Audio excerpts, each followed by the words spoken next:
Welcome to Craving the Heat, where desire takes the lead and every story leaves you wanting more.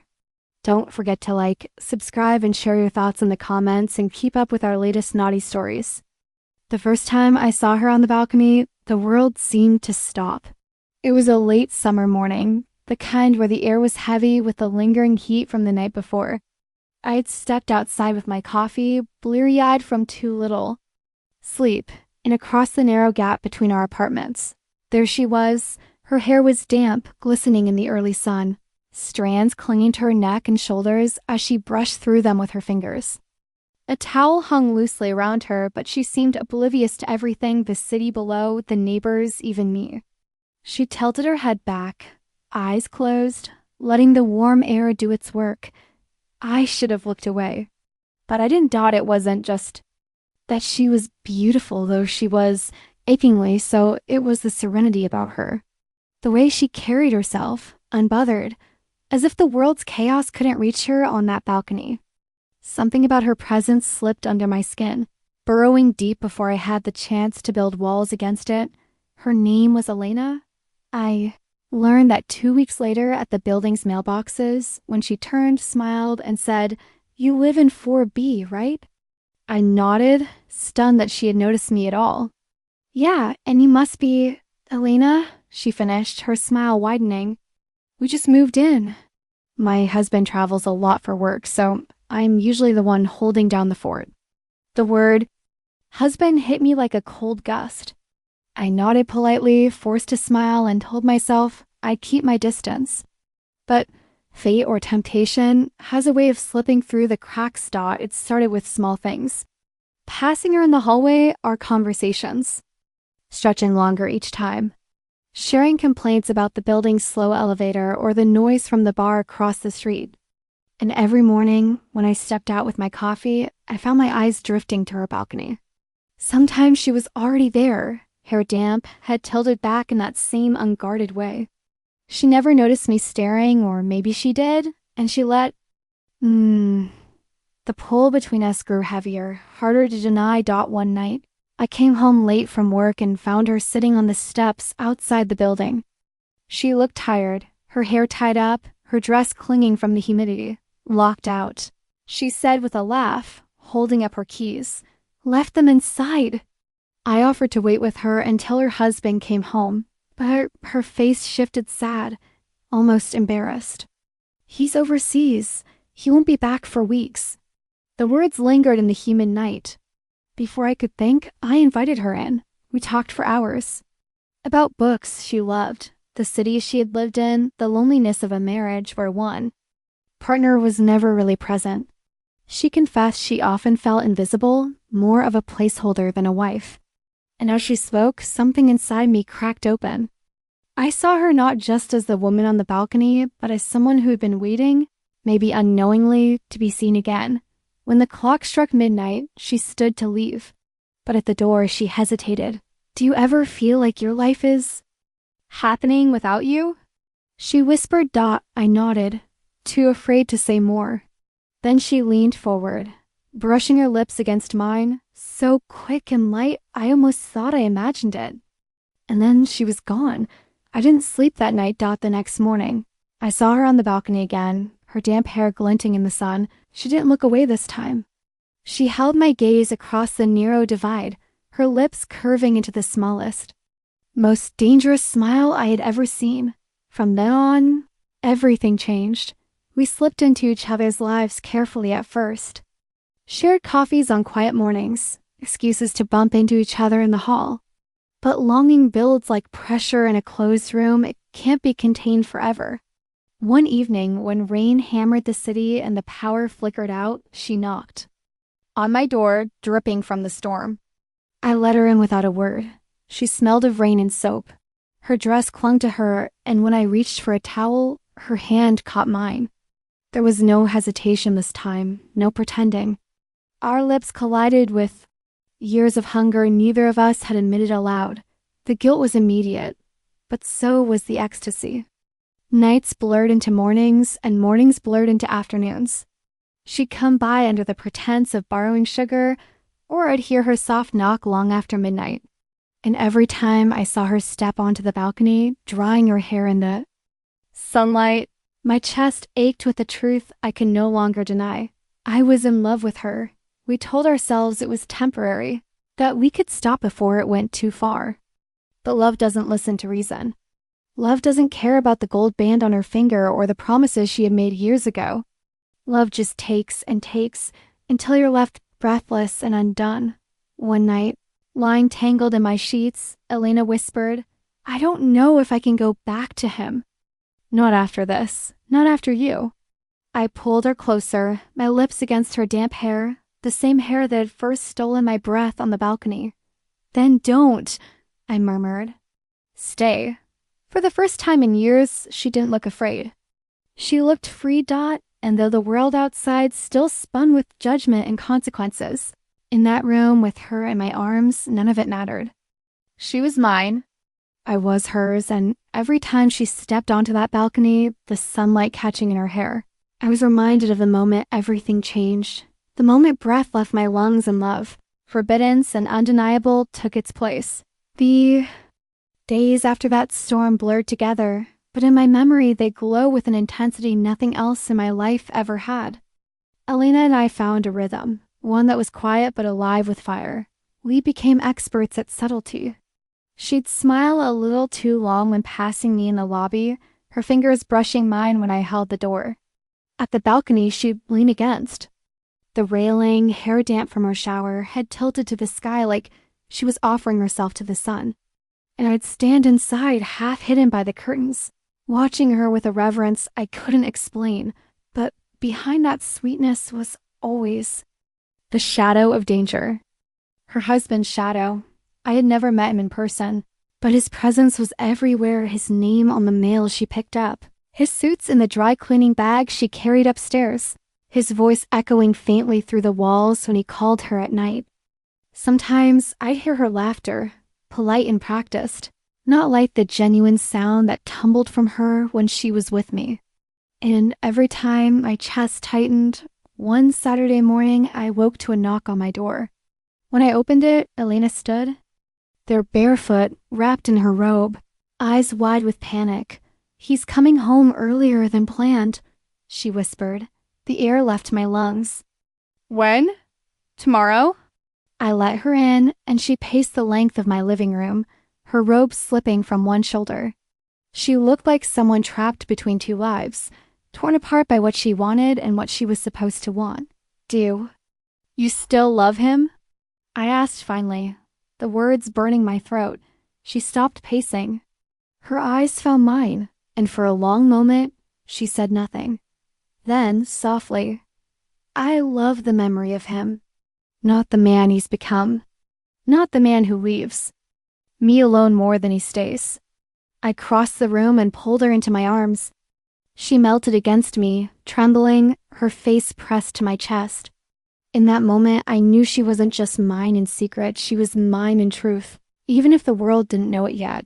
But when her husband came back, everything grew harder. His return filled the apartment next door with noise doors slamming, footsteps echoing, arguments muffled but sharp enough to hear through thin walls. He was taller than I imagined, broad-shouldered, always moving with an arrogance that filled the hallway. Once we crossed paths at the mailboxes, and he introduced himself with a firm handshake, his smile too polished to be real. I could feel his grip linger like he was trying to measure me up. When I looked up at the balcony the next morning, Elena wasn't there. Days passed. Then a week. My mornings felt emptier than I thought possible.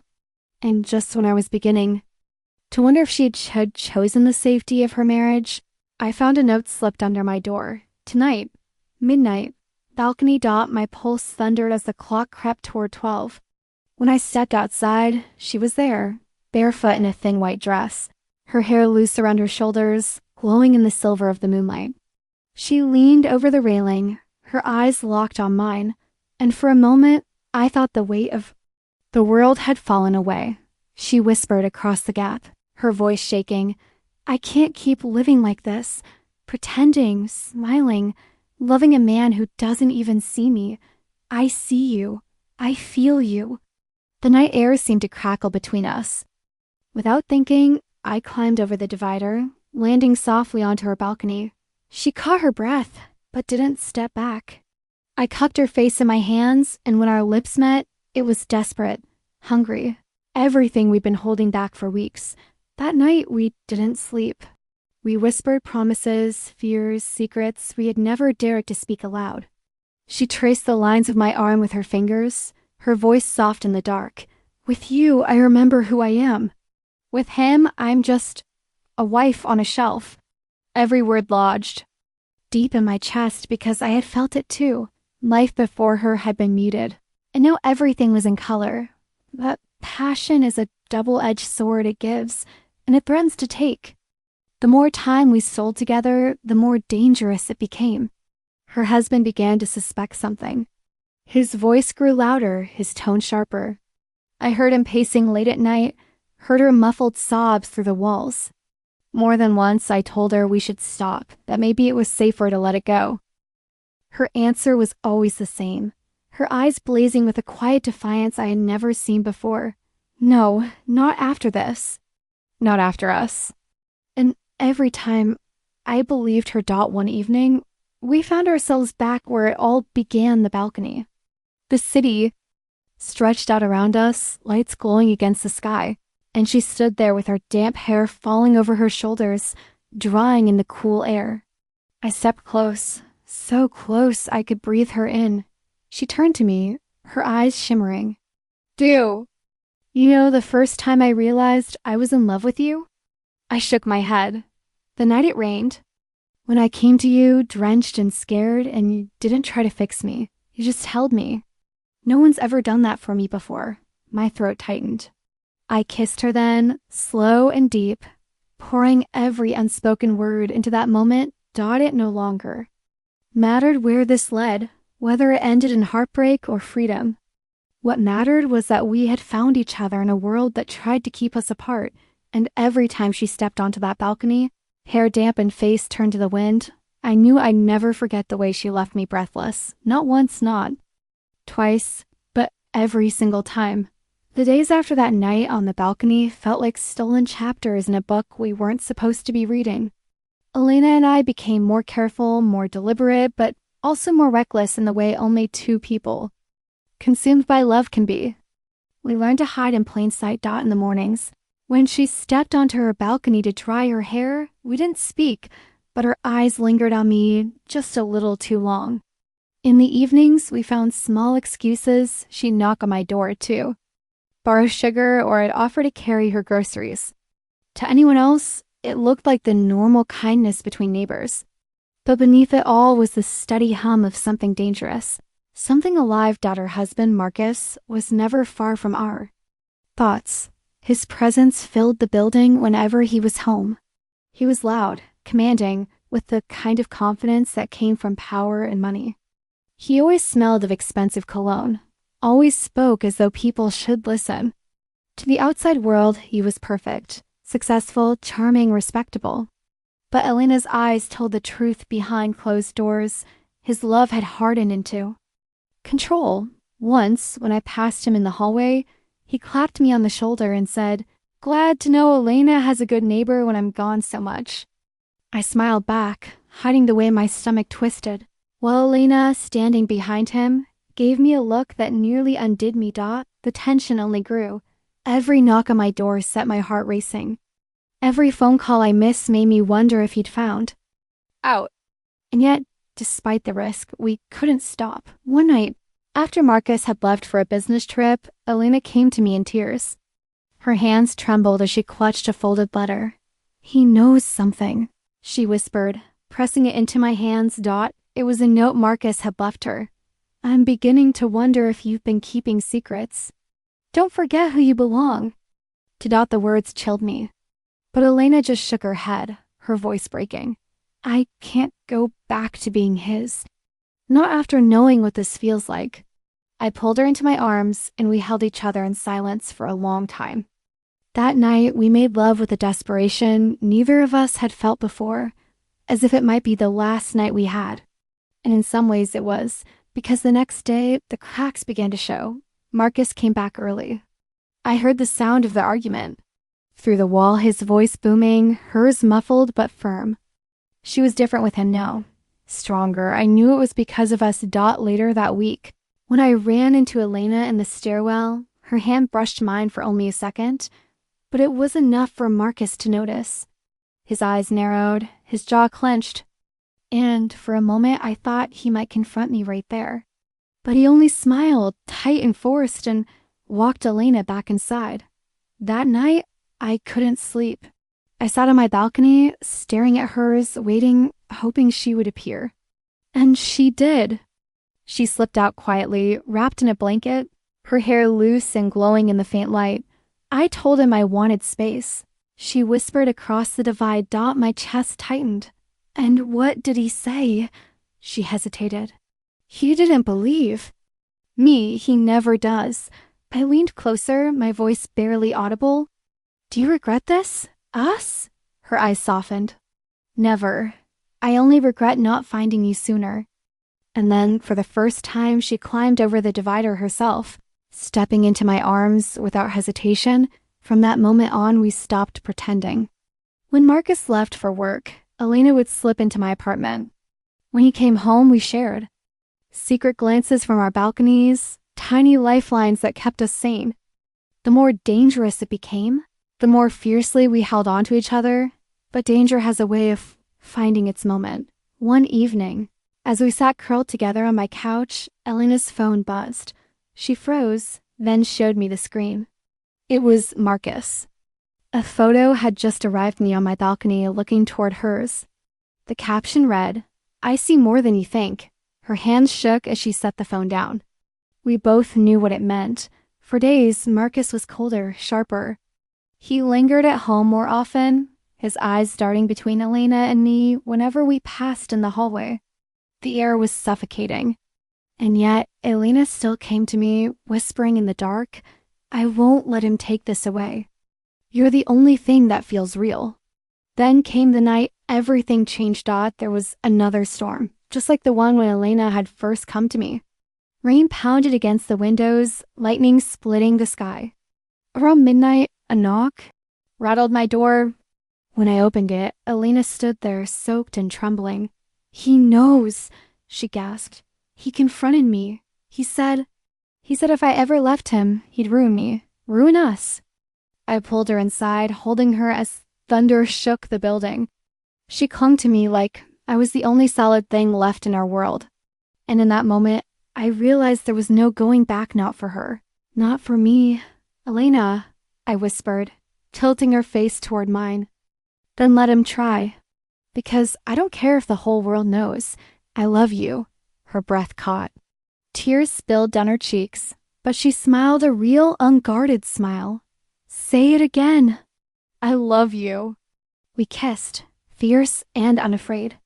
The storm outside crashing against the windows while inside we made our own. It wasn't quiet, it wasn't careful. It was everything we had been denying, everything we had been too afraid to say aloud. That night we chose each other. Not in whispers, not in shadows, but fully, completely. When morning came, the world felt different. We didn't know what Marcus would do, what the fallout would be, or how long we had before everything came crashing down. But none of that mattered because, as she stood once again on the balcony, her hair damp and drying in the morning breeze, she turned to me, and for the first time, she didn't hide. She smiled, radiant, fearless, and I knew I'd never be breathless from fear again, only from love.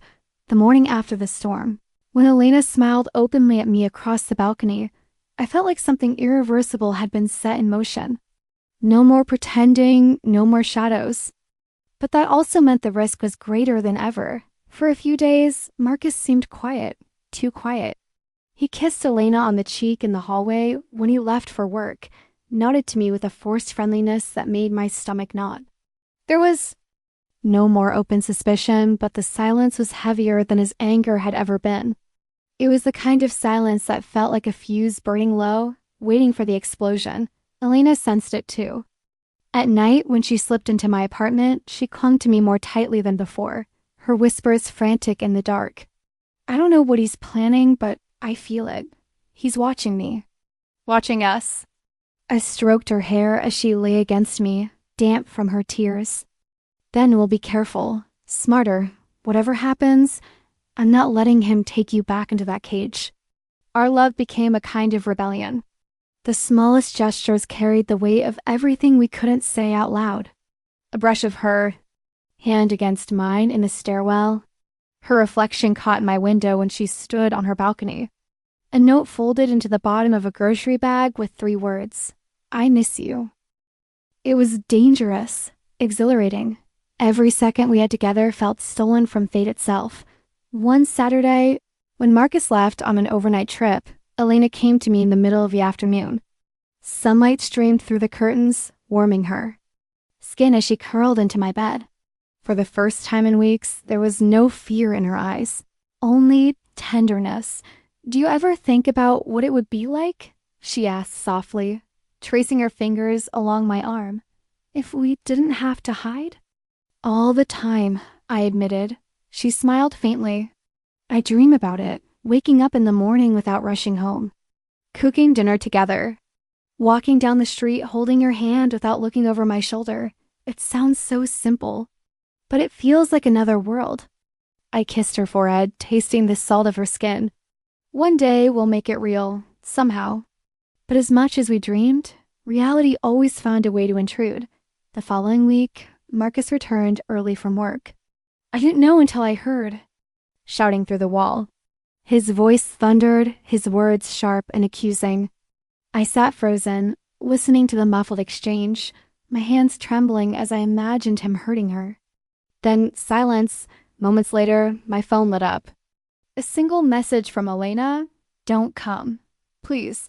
That night, I barely slept. I sat on my balcony waiting, hoping she would appear. But her balcony stayed dark. It wasn't until the next evening that she finally stepped outside, her face pale, her body moving stiffly. When she saw me, her eyes filled with tears, but she shook her head, too afraid to cross over. The distance between us that night felt unbearable. Days passed. She became more cautious. Marcus lingered around the building more often, his gaze sharp and calculating. Once, when I passed him in the lobby, he said with a smirk, "You seem to have a lot of free time on your balcony. Careful you don't catch cold." I forced a laugh, but the warning in his tone was unmistakable. Still, Elena and I found our moments. A stolen hour in the laundry room when no one else was around. A late night walk down the empty street, her hand tucked discreetly into mine.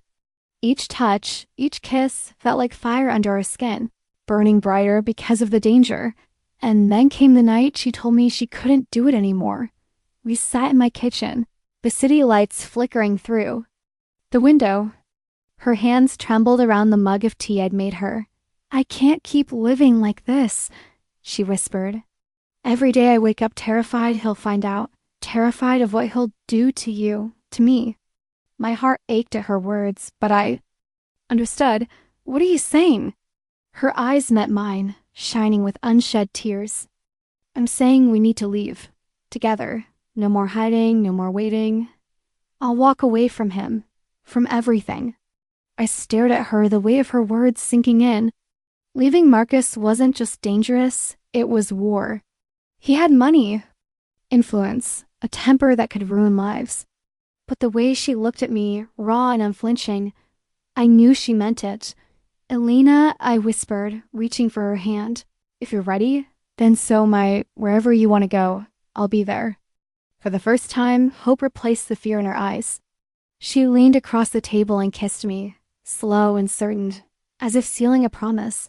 That night, we made plans. Quietly, secretly, we talked about places where Marcus couldn't reach us. Small towns far from the city, maybe even another country. The thought of freedom, of a life built on our own terms, felt like breathing after years underwater. But Marcus wasn't a man who would let go easily. A week later, Elena found a new note slipped under her door. No threats this time, just 5 words written in a steady hand. "You can't hide forever." When she showed it to me, her hand shook. But instead of fear, I saw something new in her expression. Defiance. "Then we won't hide," she said firmly. Her voice steady. "We'll leave tomorrow, before he has the chance to stop us. I pulled her into my arms, my heart pounding with a mix of fear and exhilaration. Tomorrow we would break free. And as she stood once again on the balcony that night, drying her hair in the cool breeze, she looked at me with something fierce in her eyes. Not fear, not hesitation, but the courage of a woman who had chosen love over everything else. And in that moment, I knew, no matter what came, we were already free.